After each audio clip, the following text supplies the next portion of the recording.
ভারতবর্ষের কৃষি প্রধান দেশ, গ্রামীণ মানুষ তাদের উন্নয়ন হবে, কৃষিজাত যে দ্রব্য তার দাম তারা পাবে এবং এক কথাতে ভারত আবার জগৎ সভায় শ্রেষ্ঠ আসন হবে, ভারত পৃথিবীর সেরা দেশ হবে। দুর্ভাগ্যের হল সত্য, আজকে 5 বছর পূর্ণ হওয়ার পথে ভারতবর্ষের আবার নতুন করে যে সরকারের যে পরীক্ষা অর্থাৎ সেই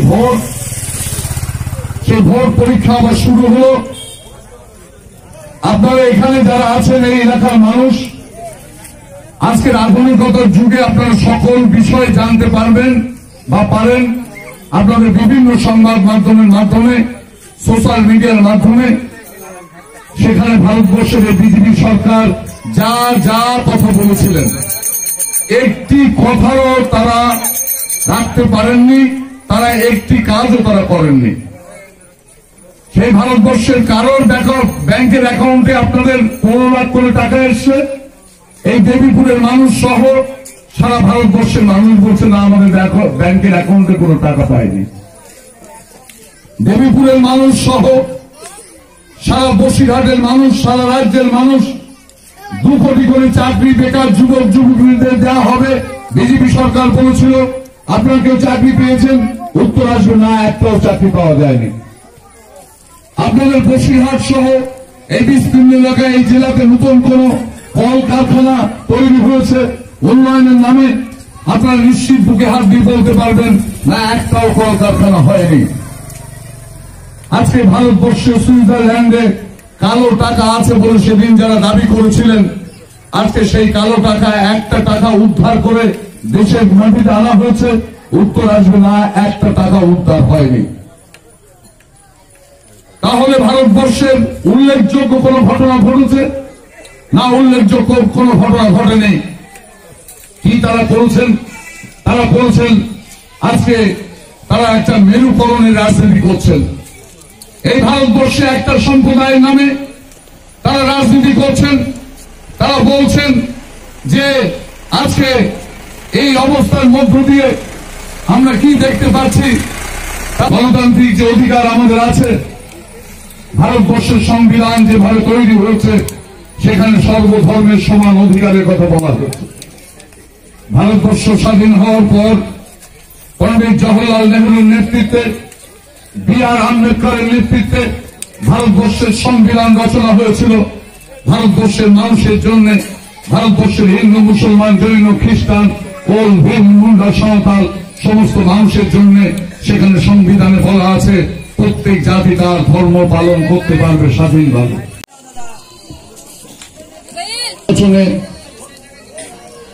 আগামী দিন এই দেশের মানুষ শান্তিতে থাকবে না অশান্তিতে থাকবে তার এই নির্বাচন। এই নির্বাচন ভারতবর্ষে বৈচিত্র্যের মধ্যে এক। আমরা ভারতবর্ষে হিন্দু, মুসলমান, জৈন, খ্রিস্টান, কোল, ভীম, মুন্ডা, সাঁওতাল একসঙ্গে ভারতবাসী হিসেবে থাকবো না থাকতে পারবো না তার এই নির্বাচন। এই নির্বাচন কোন পঞ্চায়েতের নয়, পৌরসভার নয়, বিধানসভার নয়, এবং সারা ভারতবর্ষ জুড়ে 2014 সালে বিজেপি সরকার এখানে গঠন হয়েছে এবং ভারতবর্ষের এই বিজেপি দল যেদিন নির্বাচনে ইস্তাহার প্রকাশ করে সেদিন তাদের নেতা নরেন্দ্র মোদী বলেছিলেন अच्छे दिन आएगी, अच्छे दिन आने वाला है। আসার জন্য তাদের এই নির্বাচনে তারা কিছু ঘোষণা করেছিলেন। তারা অ্যাকাউন্টে 15 লক্ষ করে টাকা তারা দেবেন কেন? ভারতবর্ষের কালো টাকা সুইজারল্যান্ডের সুইস ব্যাংকে রাখা আছে, সেই টাকা উদ্ধার করে তারা সর্বপ্রথম ভারতবর্ষের প্রত্যেকটা মানুষের অ্যাকাউন্টে 15 লাখ করে টাকা দেবেন। তারা বলেছিলেন ভারতবর্ষের বেকার যুবক যুবতী, শিক্ষিত বছরে 2 কোটি করে হত্যা করে দেবেন। কখনোই আলাদা করে নিজেদের অস্তিত্ব নিয়ে কখনো সংশয় থাকবে না। কিন্তু এই সরকার ভারতবর্ষের সংখ্যালঘু মুসলিম সম্প্রদায় তাদের উপরে যে অত্যাচার করছেন, তাদের যেভাবে বলছেন তাদের কি খাবে কি করবে এটা নাকি এই সরকার সিদ্ধান্ত করে দেবে, এটা আমাদের কাছে খুব দুঃখের। আজকে তাই আপনাদের সেই দেশে ভোট এসেছে, আজকে ভারতবর্ষের গণতন্ত্রকে বাঁচাতে হবে। আজকে ভারতবর্ষের সব থেকে প্রধানতম আমাদের সেই উত্তেজনা ছড়ানো হচ্ছে। আজকে কোন ধর্মপ্রাণ মানুষ, কি মুসলমান সম্প্রদায় কি হিন্দু সম্প্রদায়, তারা শান্তি চান, তারা কোনো অশান্তি চান না। তাদের ঘরে তাদের মায়েরা তাদের বোনেরা যেন সম্মানের সঙ্গে থাকে, তাদের ঘরের সন্তানরা তারা যেন শান্তিতে থাকে, তারা দুবেলা দুমুঠো ভাত যেন তাদের জোগাড় হয়, এটাই তাদের লক্ষ্য। সেখানে দাঁড়িয়ে বিজেপি সরকার হিন্দু মুসলমানের সঙ্গে সম্পর্ককে নষ্ট করে দিচ্ছে।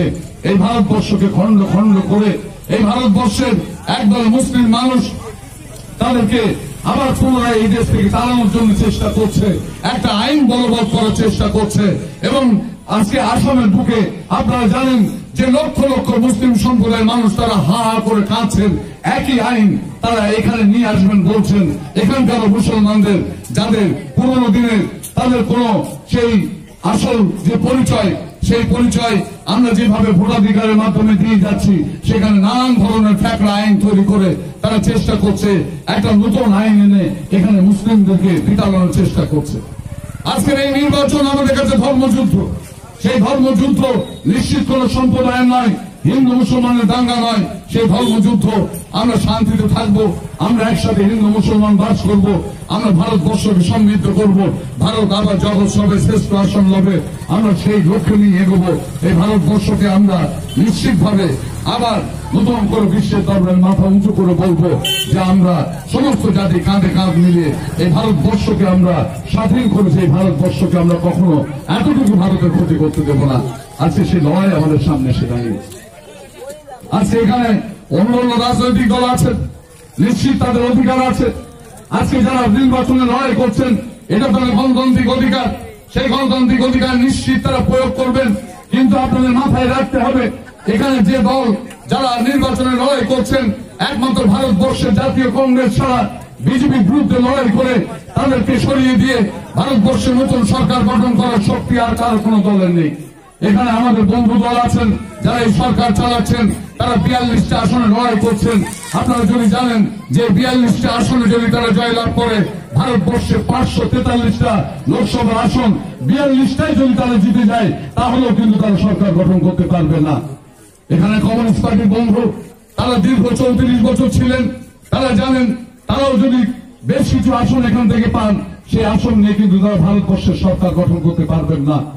তাহলে ভারতবর্ষে বিজেপি সরকার, এই সরকারকে সরাতে গেলে একমাত্র ভারতবর্ষের বুকে জাতীয় দল, 134 বছরের দল, ভারতবর্ষের স্বাধীনতা আনার দল, ভারতবর্ষকে নতুন করে গড়ার দল এবং ভারতবর্ষের যতগুলো কর্মসূচি গরিব মানুষের জন্য, সাধারণ মানুষের জন্য চলছে, সেই দল জাতীয় কংগ্রেস ছাড়া দ্বিতীয় কোন বিকল্প দল ভারতবর্ষের বিজেপি সরকারকে সরাতে পারবে না। তাহলে এই বসিরহাটে দীর্ঘদিন ধরে এখানে অনেক দল এখানে ছিলেন যারা সংসদ নির্বাচিত হয়েছে।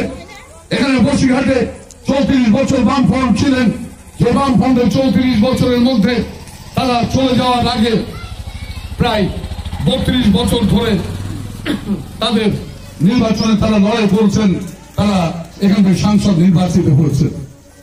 এখান থেকে আমাদের তৃণমূলের 2 জন সাংসদ নির্বাচিত হয়েছেন, হাজী নুরুল ইসলাম, আমরা তাকে ভোট দিয়েছিলাম। 2009 সালে আমাদের জোট হয়েছিল। 2014 সালে ইদ্রিস সাহেব এসেছিলেন, তারা হয়েছিলেন। কিন্তু আপনাদের মাথায় রাখা উচিত যে বসিরহাটের মাটিতে আপনারা যারা পুরনো বুজুর্গ মানুষ আছেন, অনেকেই আছেন যারা স্বাধীনতা দেখেছেন, যারা ভারতবর্ষের পরাধীন ভারতকে দেখেছেন, যারা ভারতবর্ষের প্রথম নির্বাচনকেও দেখেছেন, তারা বেশ কিছু মানুষ এখানে আছেন, আমি দেখতে পাচ্ছি। তারা তো জানেন আমরা পরের উত্তরসূরি, আমরা লেখাপড়া শুনে বা লেখাপড়া শিখে আমরা জেনেছি। এই বসিরহাটের মাটিতে ভারতবর্ষ স্বাধীন হওয়ার পরে পণ্ডিত জওহরলাল নেহরু প্রধানমন্ত্রী হয়েছিলেন, শিক্ষামন্ত্রী হয়েছিলেন মৌলানা আবুল কালাম আজাদ, এবং সেই শিক্ষা সচিব হয়েছিলেন ডক্টর হুমায়ুন কবির, যিনি আমাদের বসিরহাটের মানুষ, যিনি বসিরহাটের লোকসভার সাংসদ হয়েছিলেন, কংগ্রেসের সাংসদ হয়েছিলেন। পুরনো মানুষরা জানেন এই বসিরহাটের মানুষ, বসিরহাটের যখন ভারতবর্ষের শিক্ষামন্ত্রী মৌলানা আবুল কালাম আজাদ তিনি মারা গেলেন, তার জায়গাতে তখন শিক্ষা সচিব হিসেবে ডক্টর হুমায়ুন কবির তখন ভারতবর্ষের শিক্ষা সচিব ছিলেন, এডুকেশন সেক্রেটারি অফ ইন্ডিয়া। সেদিন এই ভারতবর্ষের বুকে আমরা গর্ব অনুভব করি এই বসিরহাটের কংগ্রেসের এমপি হুমায়ুন কবির সাহেব, তাকে ভারতবর্ষের পণ্ডিত জওহরলাল নেহরু কেন্দ্রীয় শিক্ষামন্ত্রী করেছিলেন। এই সম্মান বসিরহাটের জাতীয় কংগ্রেসের সংসদ হুমায়ুন কবিরকে ভারতবর্ষের শিক্ষামন্ত্রী করেছিলেন। হুমায়ুন কবির সাহেব মারা যাওয়ার পরে আপনাদের মনে আছে ডক্টর নাই জনাব AK ইসাহার সাহেব, তিনি সাংসদ ছিলেন। তিনি 72 থেকে 77 সাল তিনি ভারতবর্ষের কংগ্রেসের বসিরহাটের এমপি ছিলেন। আর ভারত সরকারের কংগ্রেস সরকারের তিনি মন্ত্রী ছিলেন, স্বাস্থ্যের প্রতিমন্ত্রী ছিলেন। এই আমাদের যেটা বদরকলা হাসপাতাল তার হাতে তৈরি। এটা আজকে জেনারেশন আপনারা জানেন না। তাহলে দুজন সাংসদ, দুজন এমপি কংগ্রেসের হয়েছিলেন। এই বসিরহাট থেকে কংগ্রেস দল ভারতবর্ষের সরকার থাকার সময় সেই দুজনকে ভারতবর্ষের শিক্ষামন্ত্রী এবং স্বাস্থ্যমন্ত্রী করেছিলেন। এটা আমাদের গর্বের ব্যাপার। Press the bell icon on the YouTube app